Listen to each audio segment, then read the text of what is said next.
you ever made a decision that just didn't make sense? Like buying something you didn't need or sticking to an opinion even when the facts say otherwise? Well, you're not alone. These seemingly irrational choices happen to all of us, and they're often guided by something called cognitive biases. Cognitive biases are mental shortcuts our brains use to make quick decisions. They're useful in some situations, but they can also cloud our judgment, like leading us to think and act in ways that aren't entirely logical. So, why do we have them?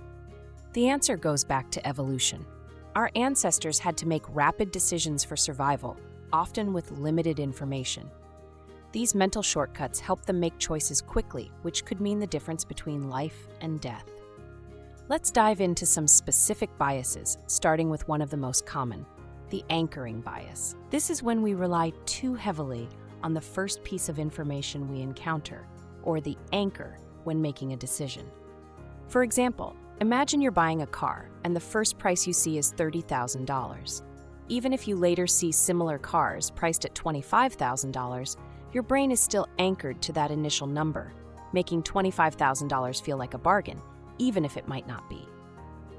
Next, we have the confirmation bias. This is our tendency to seek out information that supports what we already believe and ignore anything that contradicts it. Think about it.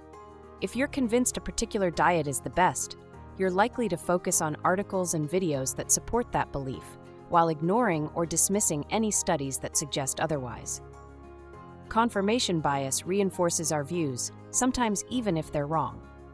Then there's the availability heuristic, which happens when we judge the likelihood of an event based on how easily we can recall examples. It's why we might overestimate the risk of something dramatic, like plane crashes, because they're heavily covered in the media and easy to remember. In reality, driving is far riskier, but because car accidents don't get as much attention, they feel less threatening. The availability heuristic can make us overestimate certain risks and underestimate others. Another common trap is the sunk cost fallacy. This bias keeps us invested in something simply because we've already put time, money, or effort into it. Imagine you're halfway through a long, boring movie. You don't want to stop because you've already watched an hour of it, even though you're not enjoying it. That's the sunk cost fallacy at work, making us unwilling to cut our losses and move on. So now that we know a few of these biases, can we do anything to avoid them? The good news is yes, awareness is the first step.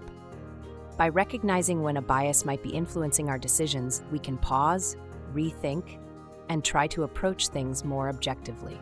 For example, if you find yourself anchored to an initial price, take a step back and consider the full range of options.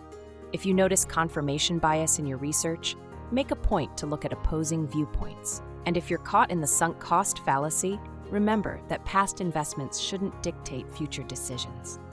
Our brains evolved to help us make quick choices, but these mental shortcuts don't always serve us in the modern world.